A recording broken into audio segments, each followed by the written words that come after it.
जब हम साक्षात्कार की तैयारी करते हैं, आरएस की करें, आईएएस की करें, सीडीएस की करें, किसी का भी करें, तो एक बड़ा संकट सा आ जाता है कैंडिडेट्स के सामने एक हॉबी का।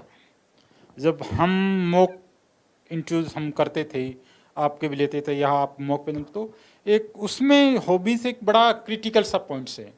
और आपकी हॉबी, जहाँ तक मुझे जानकारी है, बच्चों के साथ बातचीत करना बहुत शानदार हॉबी है। तो इस हॉबी के बारे में आपका क्या मानना, और आपकी हॉबी जो बच्चों के साथ है उसने इंटरव्यू को क्या दिशा दी? सर, जहाँ तक जो एस्पिरेंट्स हैं उनकी हॉबी की मैं बात करूँ तो परीक्षा की तैयारी के दौरान हॉबी को परस्यू करने का टाइम नहीं मिल पाता है। तो बहुत कम कैंडिडेट होते हैं जिनकी वास्तव में हॉबी होती है। हालांकि एरिया ऑफ इंटरेस्ट होता है, लेकिन धीरे धीरे जब हम परस्यू करते हैं उसको या टाइम निकालते हैं तो वो हॉबी में कन्वर्ट होती जाती है। और हॉबी की मैं बात करूं तो हॉबी में दो तीन चीज़ें स्पेशली होती है। हॉबी एक तो आपका जो टाइम है उसको अच्छे से मैनेज करना सिखाती है, आपका जो वे ऑफ थिंकिंग है उसको पॉजिटिव करती है। क्योंकि जब हम लोग प्रेशर में होते हैं और हमारी हॉबी को परस्यू करते हैं, टाइम देते हैं, तो हम उस प्रेशर वाली चीज़ को, उस टॉपिक को भूल जाते हैं। और तीसरी बात है कि हॉबी आदमी की, जो व्यक्ति होता है, उसकी पर्सनैलिटी एनरिच करने में बहुत योगदान देती है। क्योंकि हॉबी यदि व्यक्ति को पॉजिटिव रखती है तो उससे उसकी पर्सनैलिटी ऑटोमेटिक एनरिच होती है। तो मेरी जो हॉबी है बच्चों के साथ समय बिताना, वो एक तरह से एक लर्निंग प्रोसेस की हॉबी है, जिसने मुझे इंटरव्यू ही नहीं, मेरे जो जीवन है, जो मेरी जो प्रैक्टिकल लाइफ है, उसमें भी वो हमेशा मददगार रहती है। क्योंकि बच्चों में जो लव, अफेक्शन, सेल्फनेसनेस जैसी जो चीज़ें होती है, उससे काफ़ी कुछ सीखने को मिलता है। उनकी जो मुस्कान है उससे एक पॉजिटिव एनर्जी मुझे मिलती है। तो ये जो हॉबी है उसने मुझे हमेशा ही जीवन में काफ़ी मदद दी है। अच्छा, ये बताएं, ये करीब 3 साल का मोटा मोटा प्रोसीजर रहता है, और जब आरपीसी अब काफ़ी सुधार कर रही हैं, राजस्थान सरकार भी काफ़ी सुधार कर रही हैं, तो ये मोटा मोटा प्रोसीजर 2 साल में, जो 2021 का यूँ माना जाने की 2023 तक ये भर्ती कंप्लीट हो जाएगी। तो इन 2 साल 3 साल में काफ़ी तनाव की स्थितियाँ आती कैंडिडेट्स की, काफ़ी उतार चढ़ाव आते हैं, तो अपने आप को मजबूत कैसे रखें?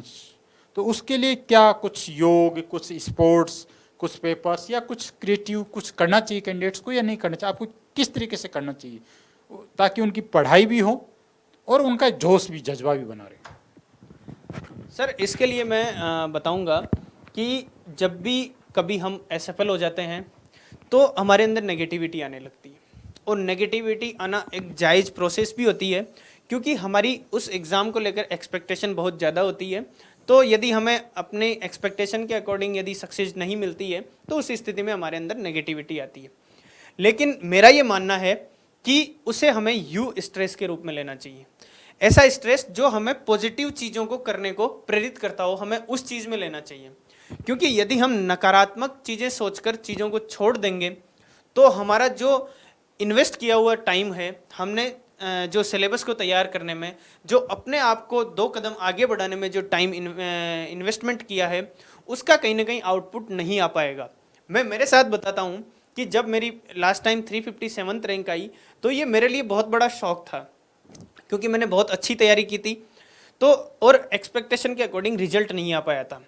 तो जब भी हम असफल हो या हमें एक्सपेक्टेशन के अकॉर्डिंग सफलता नहीं मिले तो हमें कोशिश ये करनी चाहिए कि हम उस रिजल्ट को एक चैलेंज के रूप में लें। हमें देखना चाहिए, हमें अपना मूल्यांकन करना चाहिए कि कहाँ कहाँ क्या क्या कमियां रह गई है।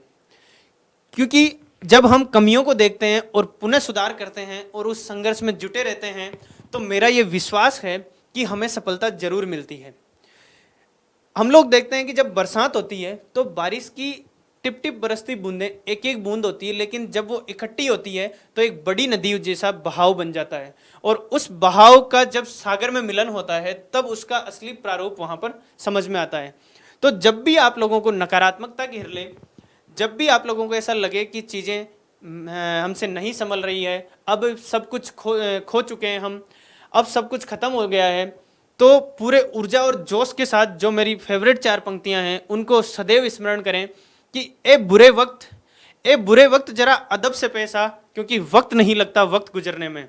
तो यदि आप इस संघर्ष में बने रहते हैं, अपने आप को सकारात्मक रखते हैं, अपना जो दृष्टिकोण है उसे सकारात्मक रखते हैं, तो मेरा ये विश्वास है कि जो संघर्षरत है कर्म उसे ही जिताएगा, उसका समय बदलना निश्चित है।